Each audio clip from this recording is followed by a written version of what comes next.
ஹீரோவோட முழு சக்தியும் வெளிப்படாதனால இப்போ இருக்கிற பிரச்சனையை எப்படி சமாளிக்கிறதுன்னு தெரியாமல் எல்லாரும் யோசிச்சுட்டு இருக்கும்போது பாஸ் என்கிட்ட ஒரு ஐடியா இருக்குன்னு சொல்கிறான். ஹீரோ ரூம்லேருந்து வெளியே வந்து பார்க்கும்போது ஒரு பொண்ணை கட்டி கூட்டிகிட்டு போயிட்டு இருக்காங்க. அப்போ பாஸ் என்ன பண்ணுறான், எல்லா டோரையும் ஓப்பன் பண்ணுறான். இதை கவனிச்ச ஹீரோ அந்த பொண்ணை அங்கேருந்து காப்பாற்றி அவனோட வீட்டுக்கு கூட்டிகிட்டு போகிறான். ஹீரோ வீட்டுக்கு போகிறதுக்கு முன்னாடியே அந்த ஆட்சி கூடத்தோட ஹெட் வந்து ஹீரோட அப்பாட்ட பேசிகிட்டு இருக்கான்.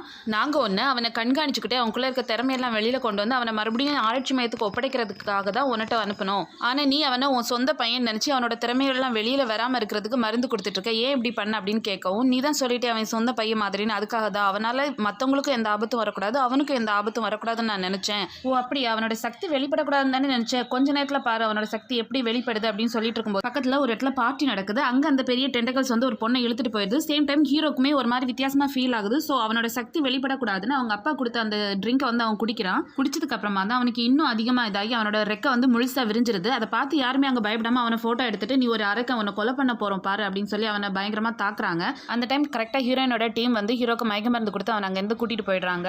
ஹீரோ அந்த பொண்ணை காப்பாற்றினது கூட வில்லனோட பிளான் தான். அவனை இப்போ வண்டியில் கூட்டிகிட்டு போயிட்டு இருக்கும்போது கூட இருக்கிற அந்த பசங்க எல்லாம் அவனை இப்போவுமே கலாய்ச்சிட்டு இருக்காங்க.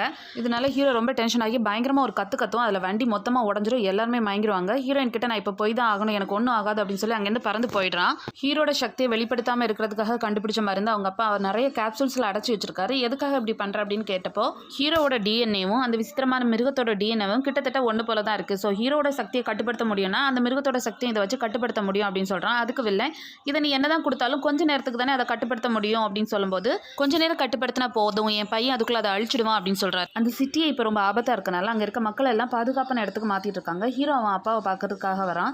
நீங்கள் என்கிட்ட எப்போவுமே பொய் சொல்ல மாட்டீங்க அப்படின்னு நினச்சா, ஆனால் நீங்களுமே என்ன ஆராய்ச்சிக்காக தான் பயன்படுத்திருக்கீங்க அப்படின்னு சொல்லி கோவம் அங்கேருந்து கிளம்பிடுறான். அடுத்த நாள் காலையில் அவர் கூட இருக்கிற எல்லாருக்குமே கொஞ்சம் காசு கொடுத்து எங்கேயாவது பாதுகாப்பான இடத்துல போய் சந்தோஷமா இருங்கன்னு சொல்லி அனுப்புறாரு. அவர் கண்டுபிடிச்ச மருந்து எல்லாத்தையுமே இப்போ ஒரு காரில் எடுத்து வச்சுட்டு இருக்காரு. ஹீரோட ஆன்ட்டி அது எல்லாத்தையும் அந்த ஹெலிகாப்டரில் எடுத்து வச்சுட்டு இருக்காங்க. அப்போ நீயும் அந்த காசை வாங்கிட்டு போயிடுமா அப்படின்னு சொல்லும்போது, என்ன ஆனாலும் பரவாயில்ல, மாஷானை நம்ம காப்பாற்றி ஆகணும்னு சொல்லிட்டு அழுறாங்க. ஹீரோ எங்கே இருக்கான் அப்படின்றத ட்ராக் பண்ணி அவங்ககிட்ட பேசுறதுக்கு போறா. பட் ஹீரோ பேச தயாரா இல்லை. எல்லாருமே என்ன ஏமாத்திட்டாங்க, அதனால நீ இங்கேருந்து போயிடுன்னு சொல்லும்போது, உங்க அப்பா பற்றி உனக்கு என்ன தெரியும், அவர் வீல் சேர்ல உட்காந்துருக்கிறது காரணமே நீ தான் சொல்லி ஒரு ஃபிளாஷ்பேக் சொல்றா. சின்ன வயசுல ஒருக்கா மொத்த சக்தியும் வெளிப்படுற மாதிரி ஹீரோ கத்திருப்பான். அப்போ பக்கத்தில் அந்த பில்லர் உடஞ்சி ஹீரோட மேலே விழும்போது அவங்க அப்பா போய் தடுத்திருப்பாரு.